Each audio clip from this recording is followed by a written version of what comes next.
Hello students, welcome to shed plus. मैं engineer Sankalp Singh आज आपके समक्ष हूँ फिजिक्स के आज के नीट के पेपर को सॉल्व करने। बहुत सारे बच्चों ने नीट का एग्जाम दिया, बहुत सारे बच्चों के मन में कौतूहल है कि पेपर कैसा था। तो मैं बच्चों बोलूंगा कि मैं फिजिक्स के बारे में बताऊं तो फिजिक्स का पेपर वॉज मॉडरेट से थोड़ा सा ऊपर। जिन बच्चों ने अपनी तैयारी को थोड़ा भी जेई में टच दिया होगा उनके लिए आज का फिजिक्स का पेपर बिल्कुल भी टफ नहीं रहा होगा, बिल्कुल भी टफ नहीं रहा होगा। ठीक है, तो ज्यादा टाइम वेस्ट नहीं करते हैं। आपके मन में आंसर की इसको लेके बहुत ज्यादा इम्पेशेंट बिहेवियर होगा और आप चाहते होगे कि सर मुझे सोल्यूशन चाहिए, या जो बच्चे आगे नीट देने वाले हैं उनके मन में भी एक्साइटमेंट होगी सर पेपर का सोल्यूशन अगर मुझे मिल जाता और आंसर की मिल जाती तो बहुत अच्छा होता। So here is the fastest solution of NEET paper physics in the Purvanchal zone by me, by the shed mentor. So बच्चों चलिए शुरू करते हैं। तो फर्स्ट प्रॉब्लम है ये हमारे बीच है the inductor of inductance L and the capacitor of capacitance C and the resistance of resistance R are connected in a series to an AC source of voltage P. The potential difference across L, C, R is 40 volt and 10 volt, 40 volt respectively. The amplitude of current flowing through LCR circuit is 10 root 2 the impedance of the circuit. बच्चों it's very simple problem. एक बार इसको हम देखते हैं और समझने की कोशिश करते हैं। बहुत सिंपल प्रॉब्लम है। देखो इसमें कंफ्यूजन इसलिए हो सकती है बच्चों क्योंकि इन्होंने यहाँ पे भी 40 वोल्ट और यहाँ पे भी 40 वोल्ट दे रखा है। तो बहुत सारे बच्चे सोचेंगे कि this would be the case of resonance, but this is not the case of resonance. क्यों? क्योंकि रेजोनेंस तब होता है ना जब इंडक्टर और कैपेसिटर के क्रॉस वोल्टेज सेम हो। यहाँ पर इंडक्टर और रेजिस्टर के क्रॉस वोल्टेज सेम है, तो ऐसे क्वेश्चन को सॉल्व करने में बहुत कम टाइम लगता है। देखो जल्दी से फेजर बनाते हैं। सबसे पहले वोल्टेज अक्रॉस रेजिस्टर कितना दे रखा है 40 volt. The voltage across inductor कितना दे रखा है 40 volt and the voltage across capacitor कितना होता है 10 वोल्ट। ठीक है, तो अगर मैं इसको सॉल्व करूं तो आई कैन राइट 10 वोल्ट, ये 10 40 माइनस 10 क्या हो जाएगा 30 वोल्ट, और ये हो जाएगा अपने पास 40 वोल्ट। अगर 30 वोल्ट और 40 वोल्ट को मैं सॉल्व करूं तो रिजल्टेंट क्या आ जाएगा 50 वोल्ट। ठीक है, तो अगर करंट निकालनी होगी तो करंट बराबर क्या होता है V बाय इम्पिडेंस। तो करंट की वैल्यू हमें क्वेश्चन में दे रखी है 10 बाय रूट 2 बराबर वोल्टेज हमने निकाल लिया है 50 अपॉन इम्पिडेंस। तो impedance could be 50 by 10 root 2। अगर मैं इसको सॉल्व करूं तो answer is 5 by root 2 ohm is the answer. तो आंसर इज सेकंड। अगर ये क्वेश्चन आपने किया है, मैं M2 सेट डिस्कस कर रहा हूं बच्चों। M2 सेट में जो फर्स्ट क्वेश्चन है उसका आंसर सेकंड है। बाकी आपका कोई भी सेट हो आप क्वेश्चन से मैच कर सकते हो, इसीलिए मैं क्वेश्चन वाइज डिस्कस कर रहा हूँ। ठीक है, तो this is all about the first problem. चलिए अब सेकंड प्रॉब्लम पे आते हैं। देखो कितनी सिंपल प्रॉब्लम आई है जो कि आप बहुत इजीली टैकल कर सकते हो। ये देखिए बच्चों second problem. So we have a problem. इसमें एक लाइट रे ऐसे आ रही है और ये लाइट रे 90 डिग्री पे आई और एंगल ऑफ इमरजेंस निकालना है। तो सबसे पहले मैं ये चेक कर लेता हूँ कि यहाँ पे कहीं TIR तो नहीं हो रहा। तो TIR के लिए मुझे क्या करना पड़ेगा, I have to find out the critical angle. तो क्रिटिकल एंगल क्या होगा, क्रिटिकल एंगल निकालने के लिए इधर का रिफ्रैक्टिव इंडेक्स दे रखा है हमें क्वेश्चन में √3। तो √3 इंटू साइन थीटा सी, और उधर का एंगल कितना हो जाना चाहिए क्रिटिकल एंगल के लिए 90। ये मैं चेक कर रहा हूँ, 90 आंसर नहीं होगा। चेक कर रहा हूँ मैं 1 इंटू साइन 90 क्योंकि एयर का रिफ्रैक्टिव इंडेक्स 1। तो यहाँ से मुझे साइन थीटा सी की वैल्यू क्या मिल जाएगी 1 बाय √3। वाओ, तो साइन थीटा सी की वैल्यू 1 बाय √3 है। तो इससे ये पता चल गया कि थीटा सी जो है वो लेस देन 30 डिग्री है। क्यों? क्योंकि साइन थीटा की वैल्यू साइन 30 की वैल्यू 1/2 होती है। तो अगर 1/2 वैल्यू होती है तो अगर ये तो वैल्यू 1/2 से कम है तो मतलब 30 से एंगल कम है। अगर एंगल कम है इसका मतलब यहाँ पे क्रिटिकल TIR का कोई खेल नहीं है। और क्रिटिकल TIR का कोई खेल नहीं है तो नॉर्मल रिफ्लेक्शन लगा दो और मान लेते हैं कि इधर का एंगल E है। तो अब normal Snell's law based question हो गया। अगर मैं स्नेल्स लॉ लगाऊं तो कैसे लगा सकता हूँ, देखो बहुत सिंपल। अगर मुझे स्नेल्स लॉ लगाना होता तो I can easily apply the Snell's law here. This is √3 into sine of theta c is equals to 1 into sin E। sin theta c is critical angle कितना आया अपना 1/√3। तो यहाँ से अपने पास 1 इंटू इधर का एंगल कितना होगा 60 है तो ये कितना हो जाएगा, सॉरी 30 हो जाएगा एंगल। तो sin30 is √3/2 is equals to this is not theta C बराबर साइन E। तो E की वैल्यू यहाँ से कितनी हो जाएगी 60 डिग्री। तो answer will be according to me the answer will be first 60 degree is the answer. Okay, कोई दिक्कत, कोई भी कष्ट बच्चों? ठीक है, चलो आगे बढ़ेंगे अब हम थर्ड क्वेश्चन की ओर। पेपर बहुत इजी था। अगर आपके कॉन्सेप्ट्स क्लियर हैं तो बिल्कुल भी पेपर में बहुत ज्यादा ऐसा नहीं था कि पेपर में बहुत दम थी। ये देखो एक डाइपोल रखा था, ये देखो क्वेश्चन में ये रेडियल इलेक्ट्रिक फील्ड रखी थी। रेडियल इलेक्ट्रिक फील्ड होने का मतलब, मैं इसका डायग्राम से आपको समझाता हूँ। सपोज ये देखो, ये अपने पास इलेक्ट्रिक फील्ड दे रखी थी कुछ ऐसी,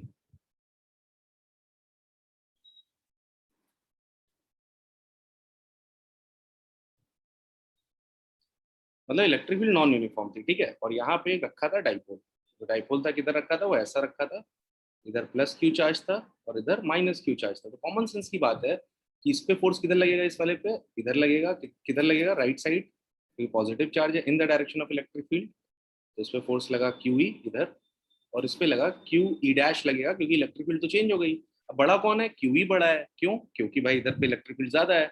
नेट फोर्स डाइपोल पे किधर होगा, राइट की तरफ होगा, तो dipole will move towards right. अब यहाँ पे थोड़ी सी दिक्कतें हैं क्या, कि दो ऑप्शन हमारे मैच कर जाएंगे, या तो towards the right as a potential energy decreases, और towards the right as a potential energy increases, ऐसा कुछ है। तो पोटेंशियल एनर्जी का फॉर्मूला क्या होता है टॉर्क का, that is P E cos theta. बेटा यहाँ पे बहुत बच्चे गलती किए होंगे एग्जाम में, तो प्लीज ऐसे मिस मत करना, ध्यान से सुनना। पोटेंशियल एनर्जी का फॉर्मूला होता है minus P E cos theta. तो अगर इलेक्ट्रिक फील्ड घट रही है आगे जाने पर, तो इलेक्ट्रिक फील्ड घट रही है तो पोटेंशियल एनर्जी की वैल्यू, इलेक्ट्रिक फील्ड घट रही है तो पोटेंशियल एनर्जी लेस नेगेटिव हो रही है। पोटेंशियल एनर्जी लेस नेगेटिव होने का मतलब पोटेंशियल एनर्जी बढ़ रही है। तो अगर मैं इसका आंसर मुझे मारना होता, तो मैं क्या करता, fourth option will be correct, towards the right as its potential energy will increase by, क्योंकि इलेक्ट्रिक फील्ड घट रही है। माइनस पी वाला टर्म क्या होगा, घटेगा, तो माइनस पी मतलब नेट वैल्यू पॉजिटिव आ रही है, तो पोटेंशियल एनर्जी विल इंक्रीज। तो option will B fourth. Okay, चलो भाई नेक्स्ट क्वेश्चन पे आते हैं, ज्यादा टाइम वेस्ट ना करते हुए। अगर आपने फोर्थ मारा है तो अच्छी बात है, नहीं मारा है तो उदास होने की जरूरत नहीं है। कभी भी हार नहीं होती कोशिश करने वालों की। ये देखो सिंपल सा क्वेश्चन, सिंपल सा क्वेश्चन देखिए भैया, बहुत सिंपल सा। मैंने बोला कि एक कैपेसिटर है जिसका कैपेसिटेंस सी है, it is connected across a voltage V. तो देखो यार बहुत सिंपल सी बात है, डिस्प्लेसमेंट करंट निकालनी थी, तो मैं डायरेक्ट आई को D Q by D T लिख सकता हूँ, कोई कष्ट। और क्यू को मैं लिख सकता हूँ सी वी, तो इसको मैं लिख सकता हूँ I is equals to C D V by D T, कोई कष्ट। चलो भाई, C D V by D T क्या दे रखा है, V naught. Sine omega T को डिफरेंशिएट करो, आएगा cos omega T into omega. तो answer will be C omega V naught cos omega T. तो option, right option will be first. ठीक है, चलो भाई खत्म, आगे आ जाओ। नेक्स्ट क्वेश्चन, फिफ्थ क्वेश्चन देखो, बहुत सिंपल सा क्वेश्चन है यार, हर बुक का। आई होप मैक्सिमम बच्चों ने इस क्वेश्चन को सही किया होगा, कोई इनको दिक्कत नहीं रही होगी। और फिफ्थ क्वेश्चन में देखो चार ग्राफ दे रखे थे, चार ग्राफ दे रखे हैं कुछ इस तरह से कि हमें क्या दे रखा है, बी वर्सेस आर। नोट्स में, सबके नोट्स में होंगे, हर टीचर ही डिस्कस करता है क्लास में। और क्या मुझे, आई होप मुझे डिस्कस करने की जरूरत नहीं है, बट मैं फिर भी थोड़ा सा बता देता हूँ आपको।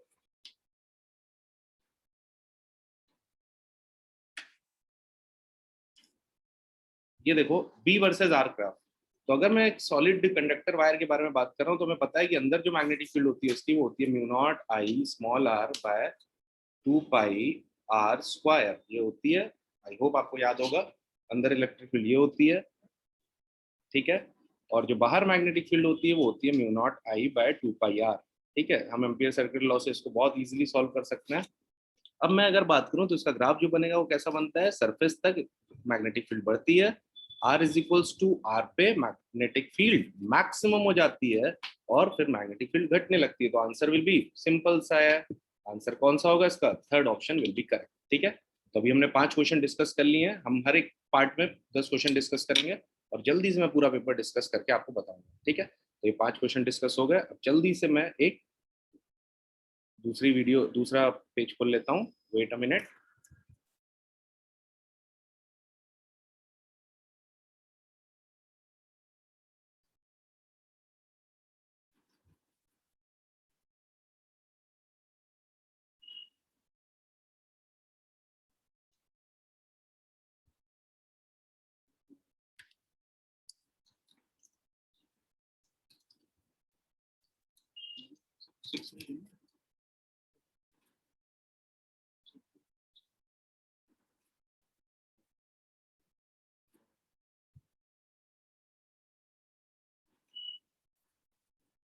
सो this is the next page.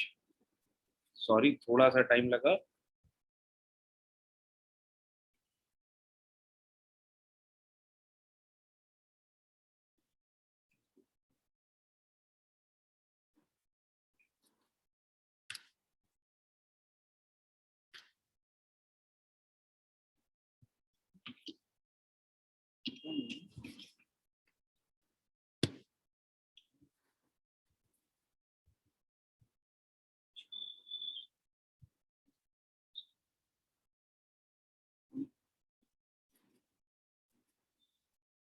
सो बच्चों, आपको दिखने लगा और नेक्स्ट पेज. चलो ठीक है. अब हम कौन सी प्रॉब्लम सॉल्व करने जा रहे हैं? इस सेट की 6 प्रॉब्लम. ठीक है. अब देखो ये प्रॉब्लम कितनी बेसिक सी प्रॉब्लम आई थी. अगर अच्छे से रीड करके बच्चे ने किया होगा तो मैक्सिमम बच्चों ने इसको सही किया होगा. और प्रॉब्लम देखो क्या थी, बस इसका डायग्राम थोड़ा सा बनाएंगे हम अच्छे से. अ कॉन्वेक्स लेंस ए, एक कॉन्वेक्स लेंस है भाई, चलो मान लिया एक कॉन्वेक्स लेंस. ठीक है, ये ए है और इसकी फोकल लेंथ 20 सेंटीमीटर है. 20 सेंटीमीटर इसकी फोकल लेंथ है. ठीक है. अब हमसे क्या कह रहा है कि एक कॉन्केव लेंस है बी, जिसकी फोकल लेंथ 5 सेंटीमीटर पे है. 5 सेंटीमीटर पे है. ठीक है. अब कह रहा है कि पैरेलल बीम ऑफ लाइट आ रही है और वो पैरेलल ही निकल जा रही है. इसका मतलब अगर पैरेलल बीम ऑफ लाइट हो रही होगी तो कहाँ कन्वर्ज हो रही होगी? इसके फोकस पे. इसके फोकस पे कन्वर्ज हुई होगी और कोइंसिडेंटली वो इसके फोकस पे भी लाई कर गया होगा वो पॉइंट, तभी तो पैरेलल निकलेगी ना. तो आंसर क्या होगा इसका? डायरेक्ट बताओ. दोनों दोनों के बीच की डिस्टेंस निकालनी है तो हम कैसे निकालेंगे? दोनों के बीच की डिस्टेंस हो जाएगी 20 + 5. 25 इज द राइट आंसर. तो एग्जाम में अगर आपने 25 मारा है बच्चों तो आपको पूरा मार्क्स इस पे मिलेगा, दैट इज +4. और अगर कहीं गलती हो गई है तो अगेन मैं बोलूंगा डिमोरलाइज नहीं होने का. लाइफ में कभी भी बहुत जल्दी कुछ डिसाइड नहीं करना चाहिए, क्योंकि लाइफ बहुत सारे चांसेस देती है. ठीक है. चलो अभी हम लोग स्टार्ट करते हैं. और ये देखो, ये question 7th question, photo electric effect का एक बेसिक सा अच्छा सा प्यारा सा सवाल. चलो भाई, ये रहा हमारा क्वेश्चन. क्वेश्चन पढ़ते हैं. An electromagnetic wave, okay, of wavelength lambda is incident on the photoelectric surface of negligible work function. ओहो, तो बस सब कुछ यही छुपा रखा है. तो हम कैसे सॉल्व करेंगे? E is equals to work function plus KE max होता है. Work function is negligible. तो जल्दी से मुझे बताओ E को क्या लिख सकता हूं मैं? SC/λ, क्योंकि लैम्डा वेव आ रही है. और काइनेटिक एनर्जी मैक्सिमम को मैं अगर डी ब्रॉगली वेवलेंथ में लिखूं तो H बराबर क्या होता है? आपको पता होगा. लैम्डा बराबर क्या होता है? H/mv. mv को अगर मैं लिखूं तो लिख सकता हूँ λ/h/√2mk. ठीक है. तो k को अगर मुझे लिखना होगा तो मैं क्या लिखूंगा? h²/2m λd, जैसा क्वेश्चन दे रखा है. तो यहाँ पे देखो भाई, 2h²/2m λd. ओहो, इतना आसान सवाल गुरुजी. H H cancel. यहाँ से लैम्डा डी की वैल्यू आ गई क्या? क्या आ जाएगी लैम्डा डी की वैल्यू? लैम्डा, अच्छा लैम्डा की वैल्यू निकालनी है. लैम्डा की वैल्यू क्या आ जाएगी? 2m/h. ठीक है. 2m/h इंटू सी इंटू लैम्डा डी. कोई ऑप्शन है क्या ऐसा? चेक करते हैं. कोई ऑप्शन ऐसा है क्या? चेक करते हैं. ओ लैम्डा डी स्क्वायर हर जगह पे क्यों है?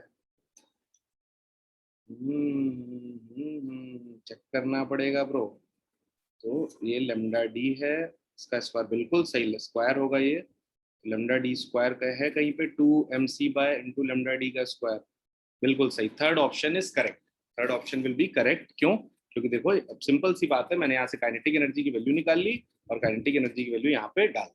ठीक है. आई होप आपको क्वेश्चन समझ में आया होगा. चलो हम नेक्स्ट क्वेश्चन की तरफ चलते हैं.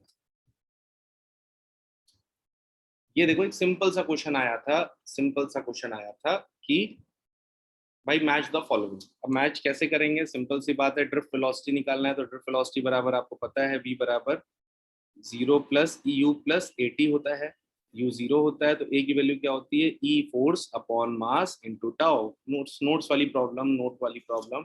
तो A का ऑप्शन क्या होगा? ए का आर, तो ए का आर किसमें दे रखा है, बाप रे चारों में ए का आर, ठीक है भैया। अब क्या किया जाए, ए का आर तो है, ये तो बेवकूफ बना दिया। करंट डेंसिटी के बारे में बात करें, करंट डेंसिटी क्या होती है, I is equals to N E A V D. तो आई अपॉन ए क्या होगा, करंट डेंसिटी, तो आई डी का क्यू, डी का क्यू कहीं है, वो हो फर्स्ट भी हो सकता है और सेकंड भी हो सकता, थर्ड भी हो सकता है। अब क्या चेक कर लें, रेजिस्टिविटी चेक कर लें क्या, तो रेजिस्टिविटी चेक करें या रिलैक्सेशन टाइम चेक करें, जल्दी से मुझे बता दो। तो एक काम करते हैं, ये बताओ हमें इलेक्ट्रिकल रेजिस्टिविटी चेक करनी है, तो जे बराबर क्या होता है, सिग्मा ई, तो 1/रो सिग्मा होता है, तो जे बराबर ई, तो रो की वैल्यू क्या हो जाएगी, E by sigma, E by J. E by J मतलब इलेक्ट्रिकल रेजिस्टिविटी बी का एस, कौन में है, बी का एस, बी का S, oh nice, first option is correct, first option is correct, क्यों, क्योंकि बी का एस है। तो देखो सिंपल सा क्वेश्चन, फॉर्मूला याद है तो आपको 1 मिनट भी नहीं लगेगा क्वेश्चन को सॉल्व करने में। ठीक है, चलो आगे बढ़ते हैं फर्दर।